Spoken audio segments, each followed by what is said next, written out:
Hey guys, and welcome to another cooking video. It's been a very long time since I've done one of these. It's been about a year actually since I made the sushi video. Now I know a lot of my newer subscribers will be like, "What Stitches in Minecraft?"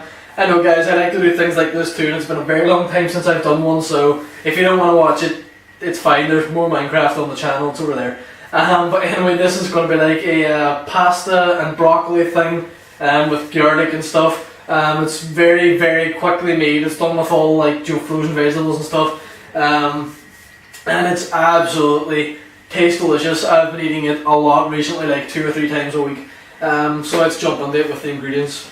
So right here is basically everything we need: frozen diced onions, frozen broccoli, frozen crushed garlic. That's what it looks like there. Quick cook pasta, small pot. Garlic granules, these are very optional, but I love garlic a lot, so I put more in. A little chicken stock cube. You can use whatever kind of stock cube you want, or like even not use one, but I prefer chicken. I've always thought it goes well with pasta. Small pot, like I said, and then just a little bowl to put everything in. So I'm going to take you through the procedure of me cooking it, starting off with boiling the kettle. So while the kettle's boiling, I'm just going to do something very, very simple. Oh, it's spilling! This is the way I do it. I really shouldn't have wrapped this bag so badly. I put the pasta that I'm going to use in this bowl first. So just say a handful of pasta. I'm making it for 1 portion now. I normally make it for 2. So you can just upscale the amount of pasta you use if you so wish. But that's essentially it there. For 1 portion. Maybe that even may be a little bit much for 1 portion, but if you want to make it, for more people, obviously just multiply up the ingredients that you're using and it'll work fine. Alrighty, so the kettle's boiled and the step now is to fill the pot about 3/4 of the way up, I would say. Bear in mind the pasta is not in there yet. Right after that, I add the stock cube and the crushed garlic, just to let them kind of be soaked up by the water before I add the pasta in. So I use 2 of these and 1 chicken stock cube. So as you can see there, they're in the pot. You just want to stir them around with a spoon a little bit and not wait until they're completely dissolved, but at least get them part of the way. So the water will start to take on some of the colour from it, and then it's a good time to add your pasta, and obviously just give that a little bitty stir here, and add the garlic granules.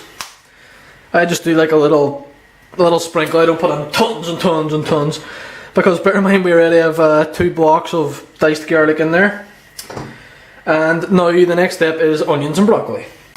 So I like to add about, let's say 1.5-ish small handfuls of the diced onions for a portion this size. So that's all the onions in now. Just give it a little stir again. Ignore the fact that I splashed that onto the cooker. It's not my fault that I'm careless. Now as for the heat, let me show you. So I have it at 2, which people would probably commonly say is medium heat, because the settings on this cooker are 1, 2 and 3. It doesn't be 2 for the entire time, but we'll get to that when we get there. Okay, so I know it's a little blurry, but I can't really do anything about that. The onions have been in there for a minute or so. I'm going to add about 10-ish small little florets of broccoli, and that's it. And then we're going to give it a stir, leave it for a few minutes on medium heat. Then we're going to turn it down to 1.5, put the lid on it, leave it for about 5-10 minutes, then turn it down to 1 with the lid on it, leave it another few minutes, and then it'll be ready to eat. Now bear in mind this is quick cook pasta, which if you were cooking it normally outside of this recipe, it would only take 5 minutes just to boil and be ready, but we're not cooking it on that high. The reason for that is whenever you make normal white pasta, on its own it tends to be very, very, very dry. But with this, if you cook it like this and cook it slower like this, the pasta tends to still be really, really moist, and that's the reason this recipe is sauceless, because it absolutely does not need one. So I'll catch back with you whenever that's ready. as for right now, I'm going to grate some cheese. So guys, while that's cooking, I figured I would give you some just nutritional information about the thing, which I wrote down on a sticky note because I don't have a great memory. Altogether, calorie count in this meal is about 380 calories, which is roughly just below 20% of your daily recommended calories. And fat is 2.6 grams, which is again maybe 3-4% of your daily recommended intake. Now, if you were to add the cheese, which I am doing, this is all the cheese I'm using, not a whole ton, that adds 125 calories and 10 grams of fat per 30 grams of this cheese at least, which is a mild cheddar.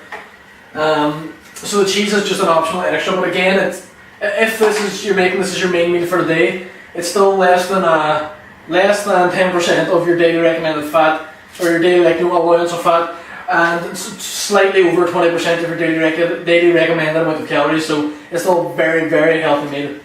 So guys, whenever you hear it start to bubble, that's when you're going to want to turn the heat down from 2 to 1.5 or down to 1, okay? And whenever you start to see this nice little, nice little white frothiness on here, that's also a good sign of when it's time to turn it down. It's also a sign of it's starting to get nice. So we're going to want to put the lid back on it again and give it another 5, maybe 10 minutes. And then I'll check a piece of the pasta and see if we have to turn it down and leave it on a little bit longer. So folks, the temperature is now down at 1, so I would consider this a low heat. It is boiling, or not boiling, but lightly bubbling, which is what we want. We don't want super boiling. I just tried a piece of the pasta. It is very, very nearly ready. Should be ready in just a few minutes. So this is essentially going to wrap up this episode because I'm not going to show you me eating. Just dish it up then, whatever way you prefer. You can add the cheese, you cannot add the cheese. Obviously drain it through a colander, put it in your bowl and eat that shit and enjoy. I may or may not actually write out a proper recipe for it, because I know full well that I trip over myself and I'm not very, very coherent whenever I'm doing videos like this. So I may write out a written recipe. If you look in the description and there is a link that says recipe, then I wrote it out. If not, I didn't write it out. So thanks for watching, folks. I hope you enjoyed this simple little quick meal tutorial thing. And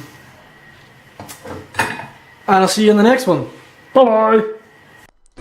Hey folks, what's up? Welcome to a new series. This is Yu-Gi-Oh! Stairway to the Destined Jewel Worldwide Edition. This game was a big part of my childhood. I played it a hell of a lot from like the age of 10 or 9 or something. Whenever it was Yu-Gi-Oh! Started becoming a thing. Well, it says there 9 bottom. That would have been like boast worthy.